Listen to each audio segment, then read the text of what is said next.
La peur. La peur peut avoir plusieurs origines et nous allons maintenant commencer à expliquer d'où elles peuvent provenir. Et cela commence déjà à l'état de fœtus et embryon, dans lequel l'enfant est complètement en symbiose avec sa mère. Et tout ce que la mère pense a comme peur, l'enfant l'a aussi. Et donc d'une façon complètement inconsciente pour l'enfant, il adopte les peurs qui étaient déjà chez ses parents. Donc ça, c'est la première chose. De plus, cette peur peut être amplifiée si par exemple la mère n'aime pas l'enfant ou la mère est une femme très coléreuse.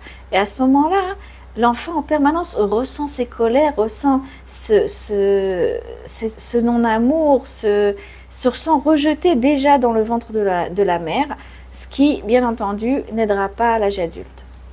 La deuxième chose qui peut créer des grandes peurs et très souvent des blocages dans la vie, c'est l'accouchement.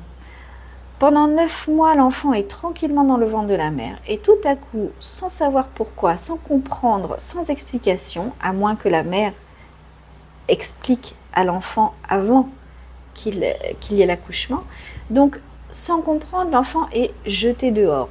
Il est jeté pour lui d'un endroit très haut comme un toboggan jusqu'en bas.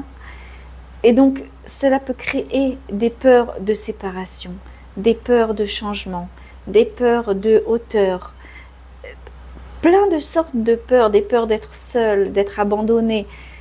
Cet accouchement, en fait, crée chez l'enfant un traumatisme complet puisque, en fait, il sort d'un endroit où il était complètement en symbiose avec sa mère à un endroit où il est séparé de sa mère. Donc, cet état est également très alarmant puisque l'enfant ne sait pas s'il va vivre, qui sont tous ces gens autour, quel est ce nouvel environnement. Avant ça, il était dans un environnement d'eau, maintenant il est dans l'air. Avant ça, il était dans un environnement d'ombre, maintenant il est en pleine lumière. Tout ça sont des changements qui sont très traumatiques pour l'enfant, à moins que la mère explique au fur et à mesure à l'enfant et qu'elle lui permette de vivre cette transition d'une façon beaucoup plus équilibrée. Ensuite vient la période de l'enfant face aux parents, qui se retrouve avec des parents des fois qui s'énervent et il ne sait pas pourquoi. Et ça lui crée des peurs de ne pas faire la bonne chose, des peurs de faire des erreurs, des peurs de ne pas comprendre, des peurs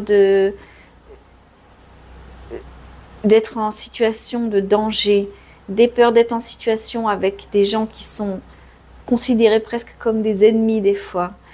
Donc, tout ça sont des choses qui, quand la personne devient adulte, elle se retrouve dans des situations qui la remettent en réverbération avec ça et les peurs deviennent encore plus fortes dans une situation qui ressemble à ce que la personne a vécu quand elle était petite et ça amplifie toutes les peurs.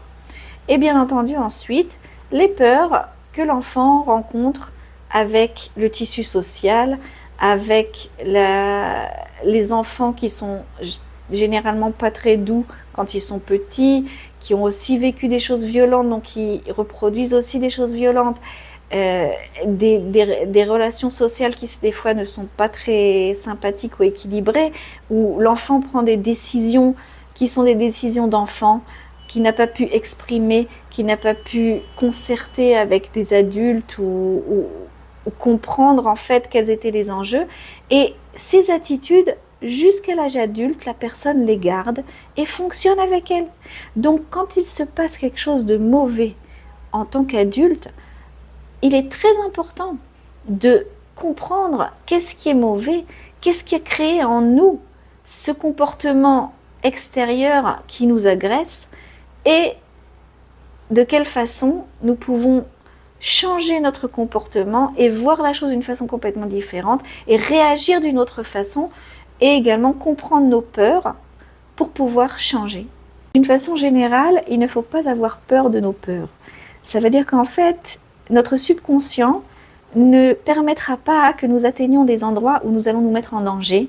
Donc si nous faisons des traitements à nous-mêmes, le subconscient nous gardera à un endroit où il sait que nous pouvons traiter notre peur.